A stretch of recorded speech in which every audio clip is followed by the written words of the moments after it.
Nii, tere tulemast siis jälle rahvusvahelise tantsupäeva tantsu õppima. Praegustes tingimustes on siis valitud selline tants, mida saab tantsida üksinda kodus. Sulle läheb vaja ainult siis 2 pulka,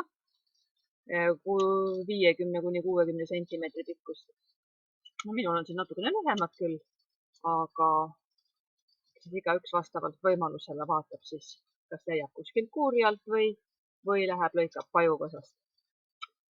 Tantsu pealkiri on siis meestel dokitants ja sellel on 2 osa. Esimene on siis kõndimine, vastas käsi, vastas jalg. Nõnda siis, et võtad otstest kinni, astud vasaku jalaga sammu ette ja viid parema käe ka koos dokiga ette. Ja kõnnid niiviisi 16 sammu. 2, 3, 4, 5, 6, 7, 8, 9, 10, 11, 12, 13, 14, 15, 16. Nii, seejärel võtad libistad käed pulga keskvasse ja tõstad nende ette. Ja algab hüplemine, hüpakud.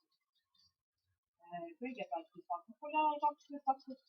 Esimese hüpaku ajal tõstad paremale õhku ja lööd selle all siis pulgad altpoolt kokku. Siis teed teise hüpaku samal jalal ja lööd pulgad ülevalt poolt põlve kokku. Ja seejärel vahetad jalga. Löön allpool kokku ja löön üleval pool kokku. Ja liigun edasi ka. Alla, üleval, alla, üleval, alla, üleval, alla, üleval, alla, üleval, alla, üleval, alla, üleval, alla, üleval. Ja siis alustan uuesti kõndi ja hakkab tants otsast peale. Proovime muusikaga ka.